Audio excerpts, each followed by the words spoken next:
right, so let's cover some of the verbiage. How many of you know what a copay is?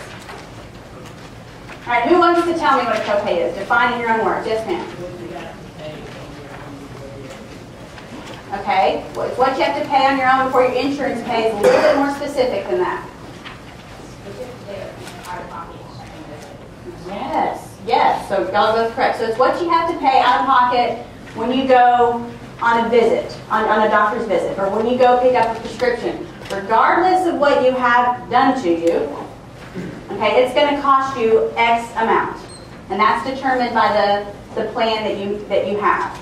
All right, so when you go to a doctor, you're going to pay them $20, no matter if they find anything wrong with you or not. All right, and you will never get that $20 back. All right, so that's your copay. All right, who knows what a deductible is? Yes. First, I'm sorry, Connie. You want to define it? Who wants to give us a definition? Sure. It's basically your copay is you pay your copay up to a certain dollar amount, and then your insurance kicks in. Okay. Yes. I thought deductible is like when, let's say you go to the doctor and you get that bill. If it's $5,000, your deductible is $1,000. Then like you pay the $1,000, and then we'll pay the rest after. Yeah. So you're both right. So in general, your deductible is what you have to pay before your insurance covers the rest. Does that make sense? Okay. And then premium. And I don't know if premium was on your little handout there, but what's a premium? Yeah, it's what you pay for. So it could be on a yearly basis. Most of you are going to be paying your premiums through your monthly or bi-weekly paychecks. All right, so you think you're making $50,000, but for those of you that are in LaTanya's session, you know, a lot of money is going to come out of that pay, and your premium's probably going to be some of it. So what you're paying, what you're contributing to your overall plan. Any questions about that? Those are three really big terms you need to be familiar with, because no matter what plan you choose, it will be involved some form or fashion. Yes, ma'am. You may, when filling out forms, or you will have to, designate your beneficiary. Who is a beneficiary? Yes? Oh, I was going to say, I am one from my parents. Excellent. Great. Good job. Way to be a good daughter. Okay, so beneficiary is who is going to receive your money or your assets when you die. And I know that it's a very, very sad subject, but we're going to have to approach it eventually. So you really pay attention. Y'all really got to be conscious about who you list as your beneficiary. I have so many good friends that are in HR, and they do benefits for a living. I don't know why you do benefits for a living, but they do. And they have so many examples of people that put their beneficiary as their girlfriend or their boyfriend when they start work. Years later, they're no longer boyfriend and girlfriend, and somebody dies. Okay? And then that boyfriend or girlfriend of years past receives all this money. And the family can do absolutely nothing about it. All right? By law, that ex-boyfriend is going to get $1 bazillion. All right, so think about that. Don't put somebody down. It's your call. Put your boyfriend down, put your girlfriend down. Obviously, your call. My advice is that you don't do that. You put somebody down that's a little bit more permanent. Put a ring on it first, and then listen. All right? Dental insurance is another form of a benefit that you will need to enroll in if you want it. Hopefully, you all are taking care of your teeth. Some of us better than others. All right, so you may have the option, you may have different dental plans that you can enroll in. You may not. You may only have one option, depending on where you work.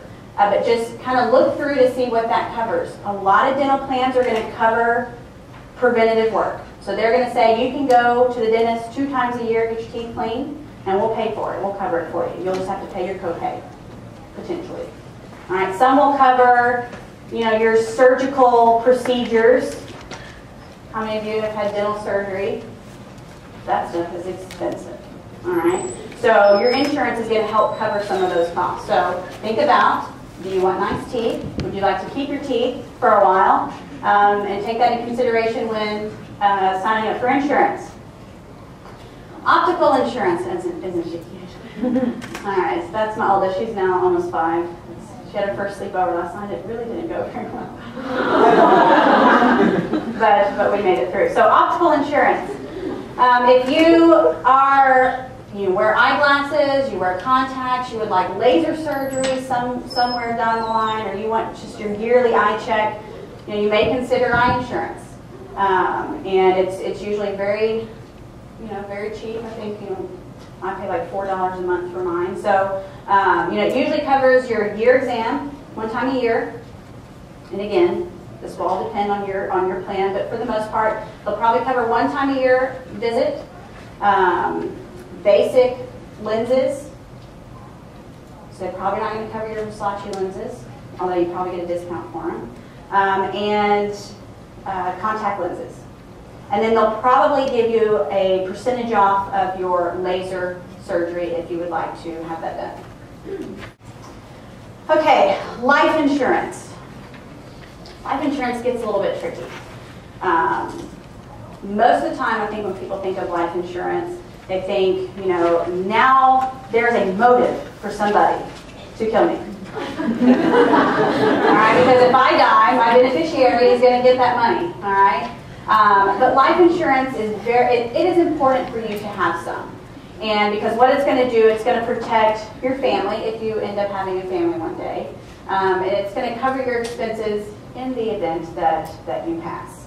And so most employers will contribute some or will provide you basic life insurance.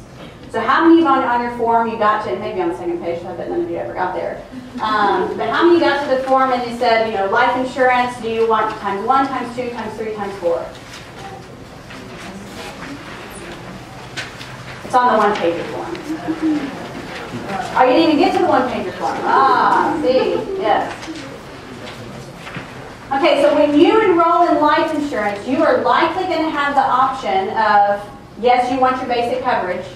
Please take the basic coverage, because that's more than likely going to be pretty free, because your employer is going to cover that.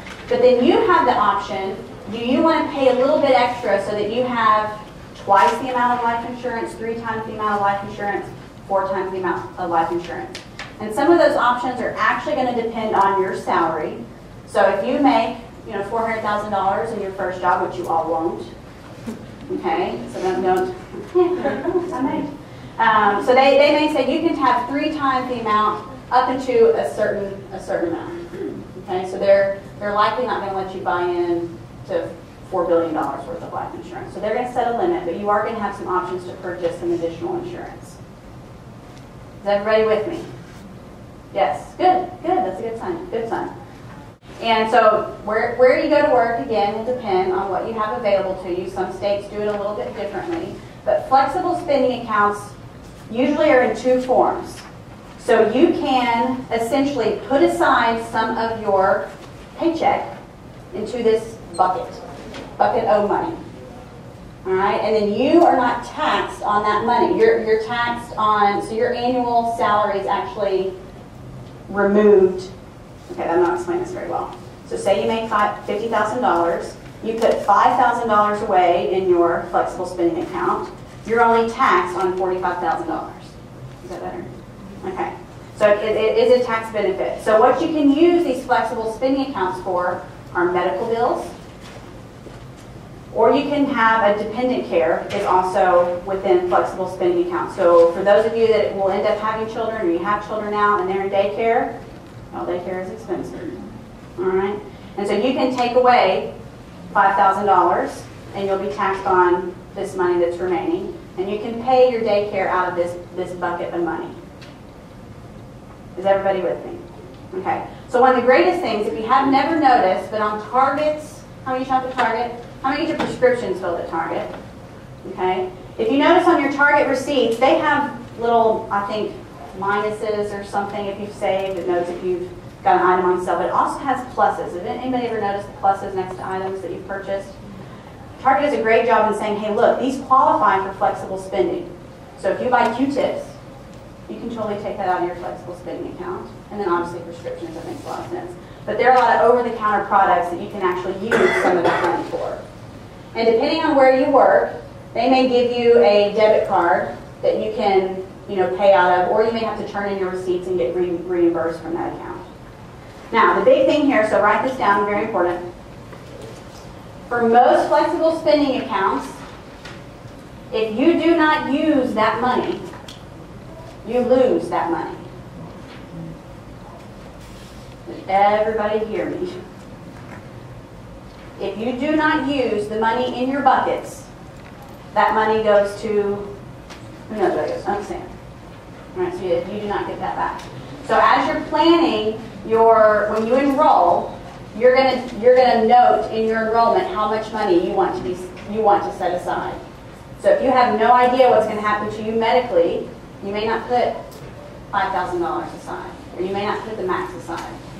All right. So you just, again, it's dependent on each individual. You have to make that decision yourself. Yes, ma'am. How long do you have?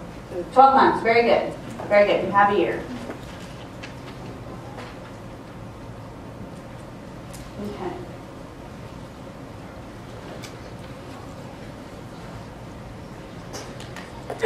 All right. So you.